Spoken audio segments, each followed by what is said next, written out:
ഈ 15 വയസ്സുള്ള കുട്ടിയെ കൊന്ന കക്ഷിയുടെ ആ 15-ാം വയസ്സുകാരൻ്റെ ഇൻസ്റ്റഗ്രാമിൽ ഒരു ഫോട്ടോ അന്ന് എല്ലാ ചാനലും പ്രചരിപ്പിച്ചു. ഒരു സ്ക്വിഡ് ഗെയിമുണ്ട്. സ്ക്വിഡ് ഗെയിം എന്ന് പറഞ്ഞാൽ നമ്മുടെ കൊറിയൻ സ്ക്വിഡ് ഗെയിമാണ്, കണവ ഗെയിം. ആ സ്ക്വിഡ് ഗെയിമിലെ ഡോളറിൻ്റെ ചിത്രമായിരുന്നു ഈ പയ്യൻ്റെ വാൾപേപ്പർ.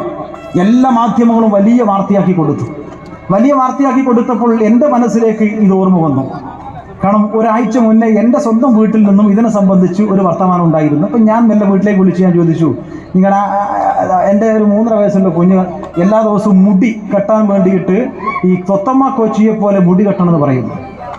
അപ്പം അന്ന് ഞാൻ ശ്രദ്ധിച്ചിട്ടില്ല. പിന്നെ മനസ്സിലാക്കിയത് ഈ സ്ക്വിഡ് ഗെയിമിലെ പാട്ടാണ് മുഖുമ കോച്ചി പിയോച്ച്. അപ്പം അതിനകത്തുള്ള ഈ ഡോളറിൻ്റെ ഫോട്ടോ 3.5 വയസ്സുള്ള കുഞ്ഞിൻ്റെ മനസ്സിൽ ഈ താമരശ്ശേരിയിൽ ഒരു 15 വയസ്സുകാരനെ കൊന്ന കേസിലെ 1-ാം പ്രതിയുടെ വാൾപേപ്പറായിരിക്കുന്ന ആ ഡോളറാണ് 3.5 വയസ്സുള്ള കുഞ്ഞിൻ്റെ മനസ്സിൽ പോലും പ്രതിഫലിച്ചത്. നമ്മൾ ആരെങ്കിലും നിങ്ങൾ അരമണിക്കൂർ സമയം മാത്രമെന്ന് പറഞ്ഞ് മക്കൾക്ക് ഫോൺ കൊടുക്കുമ്പോൾ ഈ മനുഷ്യനെ ആളെ കൊന്നു തീർക്കുമ്പോൾ വിജയിക്കുന്ന സ്ക്വിഡ് ഗെയിം, ആ സ്ക്വിഡ് ഗെയിം നമ്മുടെ നാട്ടിലെ ഈ പറയുന്ന ബേഡകം പഞ്ചായത്തിലെ 5ഉം 6ഉം 7ഉം 10ഉം വയസ്സുള്ള 100-ൽ 90 കുഞ്ഞുങ്ങളും കളിക്കുന്നുണ്ട്, അല്ലെങ്കിൽ അതിൻ്റെ റീല് കാണുന്നുണ്ട്. അറിയോ? സ്വാഭാവികമായിട്ടും ലോകത്തുള്ള എല്ലാ കുഞ്ഞുങ്ങളും വീക്ഷിക്കുന്നതാണ്. അല്ലാതെ പണ്ട് നമ്മുടെ നാട്ടിൽ കാണുന്ന പോലെ പ്രാദേശികമായ കളികളില്ല. പ്രാദേശികമായി നമ്മൾ ഷോടി കളിച്ചതോ അപ്പച്ചുണ്ടോ ഇപ്പോൾ ആ പ്രദേശത്തെ കളികളില്ല. ഫുട്ബോൾ ഗ്രൗണ്ടിലേക്ക് ആൾക്കാർ ഇറക്കുന്നില്ല. അതുകൊണ്ടാണ് DYFI തീരുമാനിക്കുന്നത്, നമ്മുടെ പ്രദേശത്തുള്ള കുഞ്ഞുങ്ങളെ നമ്മൾ സ്കൂൾ വിട്ട് വൈകുന്നേരങ്ങളിൽ വന്നാൽ ഒരു കളിക്കളം ഒരുക്കിയിട്ട് ഫുട്ബോളോ വോളിബോളോ ക്രിക്കറ്റോ കളിക്കളത്തിലേക്ക് നമ്മൾ ഇറക്കണം. 2 മണിക്കൂർ സമയം വേർത്ത് കളിച്ച് കഴിഞ്ഞ് വീട്ടിലെത്തി കുളി കഴിഞ്ഞ് ഒരു 1-2 മണിക്കൂർ വായിക്കുകയോ അല്ല TV കാണുകയോ ചെയ്ത ശേഷം ഒരു 9:30 മണിയാകുമ്പോൾ ഫോൺ നോക്കും മുന്നേ തന്നെ ഉറക്ക് വരണം. അങ്ങനെ കായികപരമായി നല്ല ശേഷിയുള്ള, അതോടൊപ്പം തന്നെ ഇതുപോലെ സ്ക്വിഡ് ഗെയിമിലും കൊറിയൻ ഗെയിമിൽ നമ്മുടെ നാട്ടിലെ മലയാള സിനിമ നിരോധിച്ചിട്ട് കാര്യമില്ല. സ്ക്വിഡ് ഗെയിമിലൊക്കെ പെട്ടുപോയി മനുഷ്യനെ കൊന്നു തീർക്കുമ്പോൾ വിജയിക്കുന്ന ഗെയിമിൽ പെട്ടുപോയി നമ്മുടെ മനസ്സ് മരവിക്കുന്ന ഒരു തലമുറ രൂപപ്പെടരുത്. അത് നമ്മുടെ നാട് തകർന്നു പോകും. ഞാൻ ഈ സംസാരിക്കുന്നത് നിസ്സാരമായ കാര്യമല്ല എന്നും വളരെ ഗൗരവമാണ് എന്നും നമ്മുടെ LP സ്കൂളിലും UP സ്കൂളിലും ഹൈസ്കൂളിലും പഠിക്കുന്ന മക്കളെ പോലും തിരിച്ചു പിടിക്കാൻ വേണ്ടിയിട്ടുള്ള വലിയ യുദ്ധം നമ്മൾ തയ്യാറെടുക്കണം. അതാണ് കേരളം വരുന്ന വർഷം അധ്യയന വർഷം ആരംഭം മുതൽ ആ പ്രവർത്തനത്തിന് വേണ്ടി രംഗത്തിറങ്ങുകയാണ്.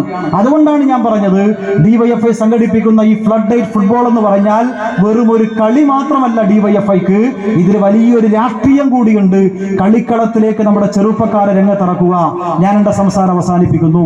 പ്രിയപ്പെട്ട കായിക പ്രേമികളെ, ഇവിടെ നിങ്ങൾ ഈ എൻ്റെ ഉദ്ഘാടന സമ്മേളനത്തിന് ശേഷം നടക്കുന്ന കളി കണ്ടാസ്വദിക്കും. വരുന്ന 7 ദിവസവും ഈ ഫുട്ബോൾ മാമാങ്കത്തിൽ വലിയ ആഘോഷത്തിലേക്ക് നമ്മൾ പോകും. തീർച്ചയായും ആ ആഘോഷവും ആ ആവേശവും നമുക്ക് നമ്മുടെ ജീവിതത്തിലേക്ക് കൊണ്ടുവരണം. അത് ഏതെങ്കിലും സിന്തറ്റിക് രാസലഹരിയിൽ നശിച്ചു പോകുന്ന ഒരു തലമുറയിലേക്കല്ല. ബേഡകത്തും ഈ പ്രദേശത്തും നമുക്ക് നല്ലൊരു തലമുറയെ വാർത്തെടുക്കാൻ സാധിക്കണം. അതാണ് DYFI ഇത്തരമൊരു ഫുട്ബോൾ ടൂർണമെന്റ് സംഘടിപ്പിച്ചത്.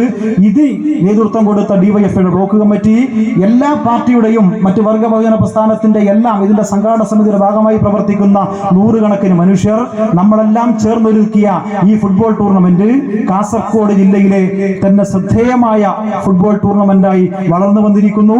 വരും വർഷങ്ങളിൽ മുന്നേറും. കഴിഞ്ഞ വർഷം കണ്ടെത്തിയ ഫണ്ട് ഉപയോഗിച്ചിട്ട് നമ്മൾ സന്നദ്ധ പ്രവർത്തനത്തിന് വേണ്ടി വാഹനം വാങ്ങിച്ചു.